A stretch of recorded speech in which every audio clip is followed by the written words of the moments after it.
It's 1968 and I'm 8.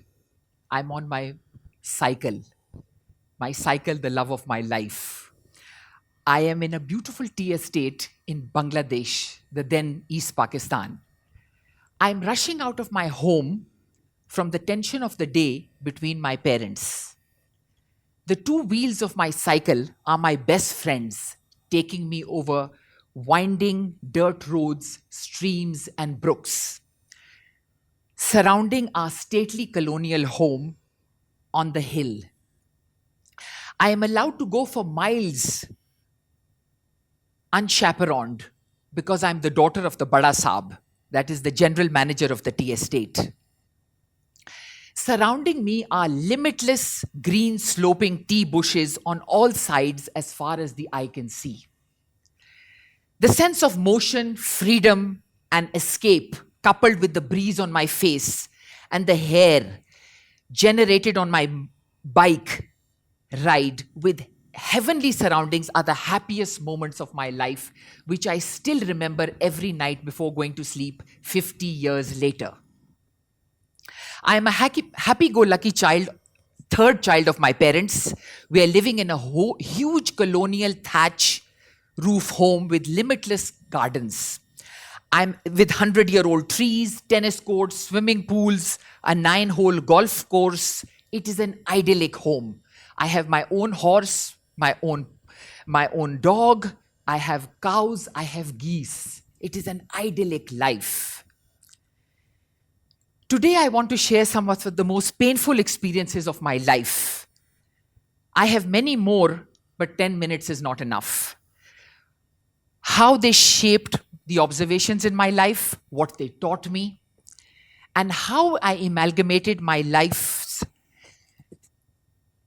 pain and hope that my experience can lead to a change that results in less suffering for others.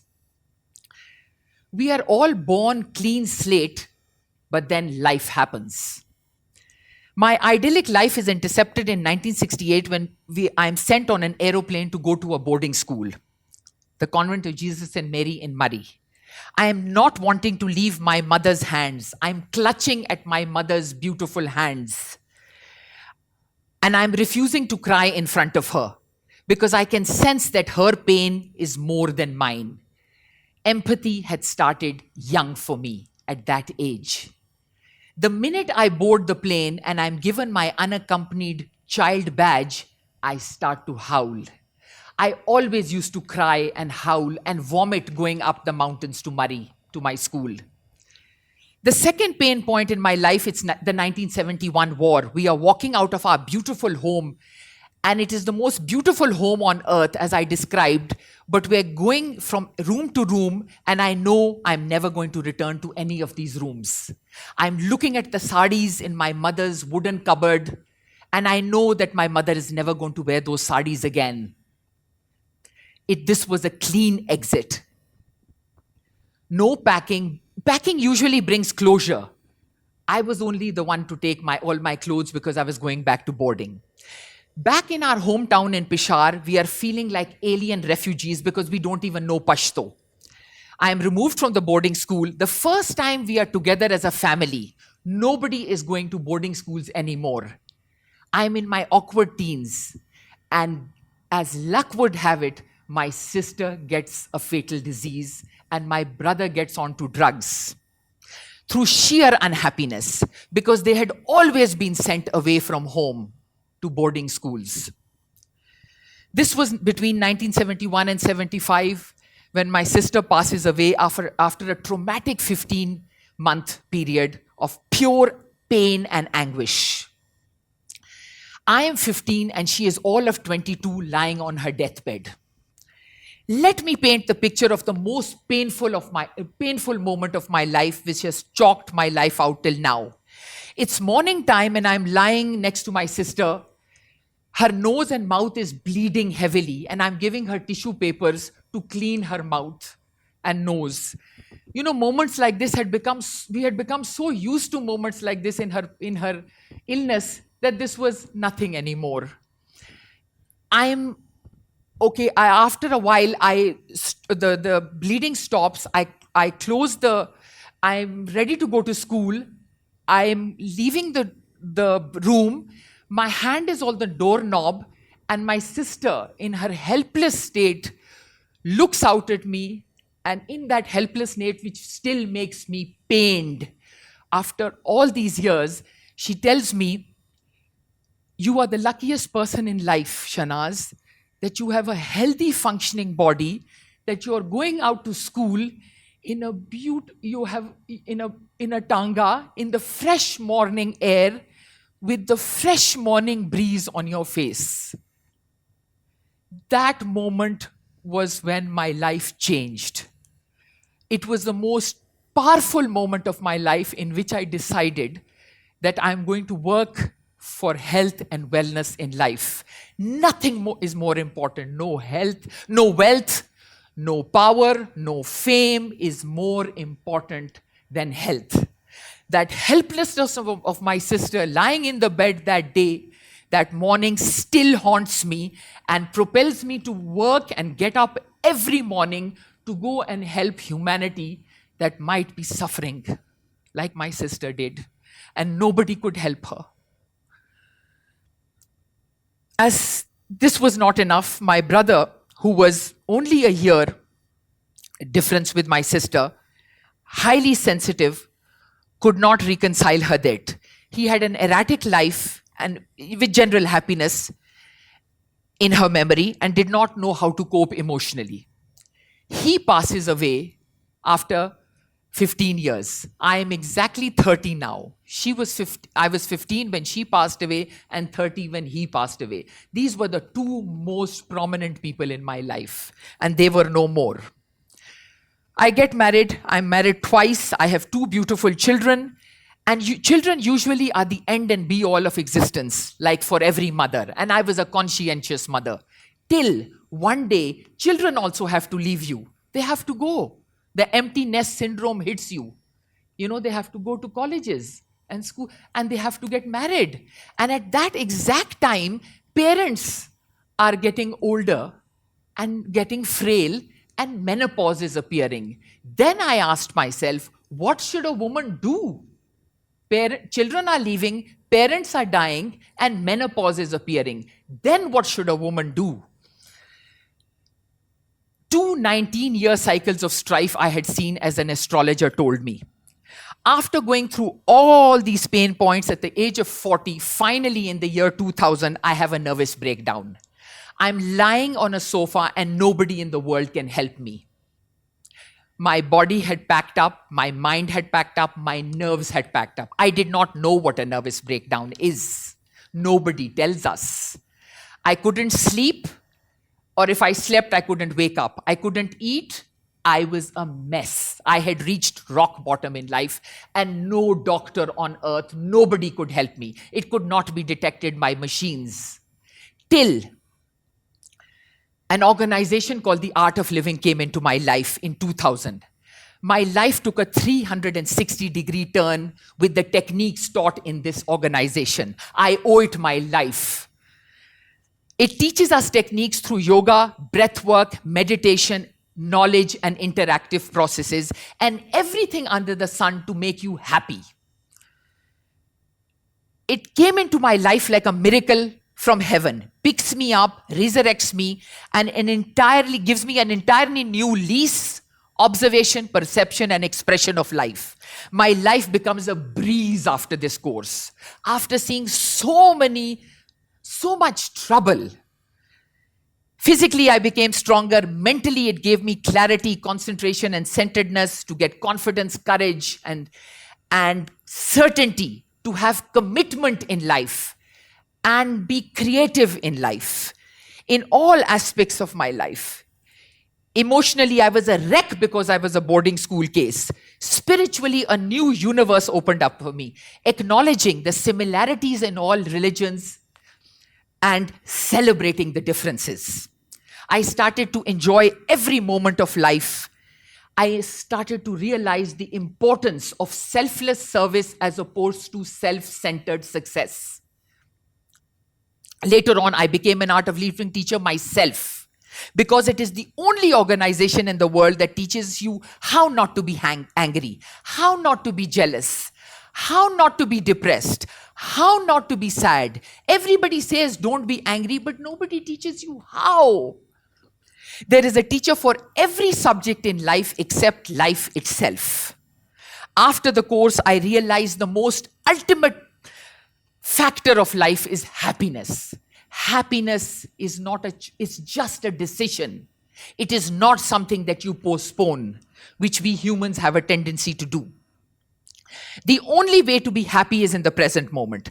The only way to be in the present moment is to relax your body and still your mind. The only way to still your mind and relax your body is to remove all the blocks in your life, whether they are of money, health, or relationship. These are all human problems fall into these three buckets. Blocks get removed only after you have cleansed yourself through yoga, breath work, and meditation. There is no other way to do it. Peace, and then only do you achieve peace and bliss. Yes, a person who is peaceful and blissful becomes an aware person. An aware person becomes a joyful person. A person who has joy in his life or in his heart and in his soul has a sense of belonging. They feel that the whole world belongs to them. Yes, and only after you have a sense of belonging do you act in life. Yes, it has to happen in that order. Otherwise, you're fooling yourself. Otherwise, you will not be able to sustain it. Bhuka kisi aur ko khana nahi khila sakta. All my life, I identified with spaces. I'm an interior designer by gut, having a natural inclination to beauty, balance, scale, emphasis, and unity of design. It was in a night in a lifetime when I had been working till 4 in the morning in an office in Kazakhstan, Central Asia, and I was being dropped by a drunken driver. When I questioned myself whether telling people which curtain or which sofa material to buy was the purpose of my life. There had to be a deeper meaning to life. The voice in my head said, after an empty material life dealing only with gross matter, without any meaning and depth, which did not excite me anymore, I translated that material energy into deeper, subtler energies of human consciousness, dealing with the interiors of human beings rather than buildings, gave me the joy that I was looking for in life. Empathy for me is holding space for people. I realized all my life's lessons had helped me develop and hold space for people. My biggest dream in life was to have a space where large circles of humans would congregate for peace, love, and joy. I found my purpose by creating a center for holistic health and happiness. All my lessons of empathy, all my major influences, like my sacred village that I belong to, Kaka Sahib, in the Cherat Mountains, the tea gardens where I grew up, Ojai, California, where I lived, all came together in this space.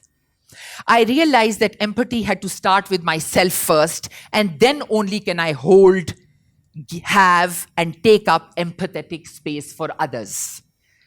Through knowledge, food, and comfort, and listening, understanding, and connecting to people through reflective, emotional, and active listening.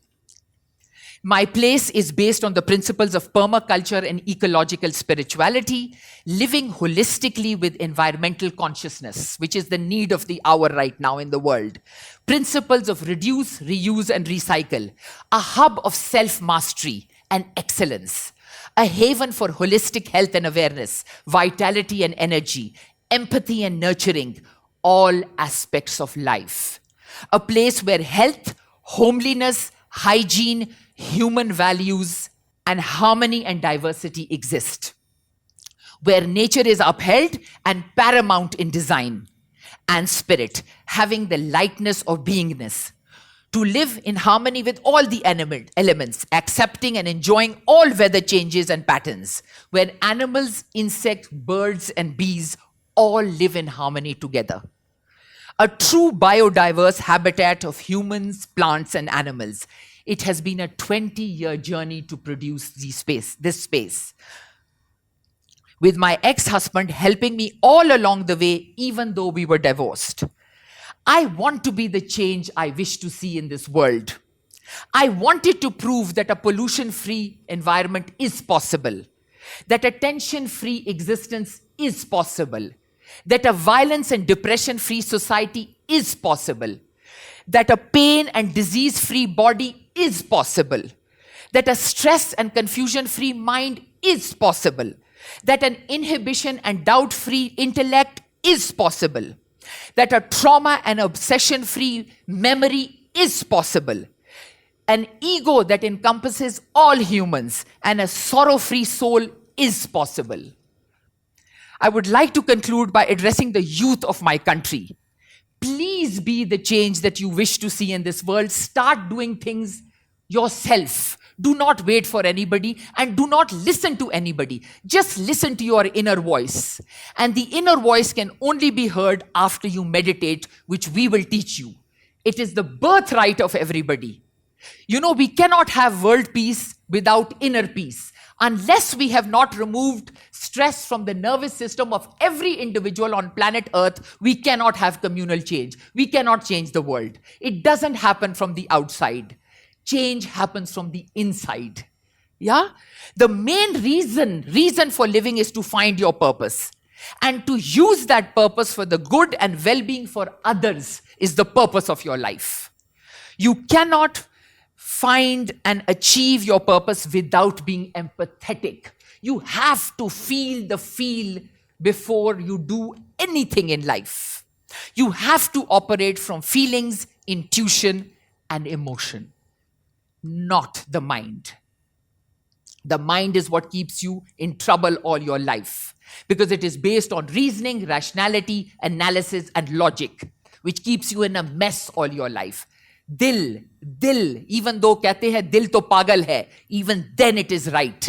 You will have no regrets on your deathbed. Huh? Our education system sadly lacks empathy, focuses only on academic excellence, instead of focusing on life skills, instead of teaching a student how to be happy, healthy, smiling, and useful. Yet we Pakistanis have so much empathy. It is weaved into the social fabric of our culture. We take so much care of each other, but nobody ever finds out. Huh? Looking back at my life, I now realize that every trauma, illness, death, and accident is designed to teach us a lesson for growth and forward movement. We have two choices at every turning point in our life. We can either die, perish, become a weak victim, or learn from adversity and develop valor, strength, and courage like a lion. Pain is inevitable, but suffering is up to us. Thank you for listening.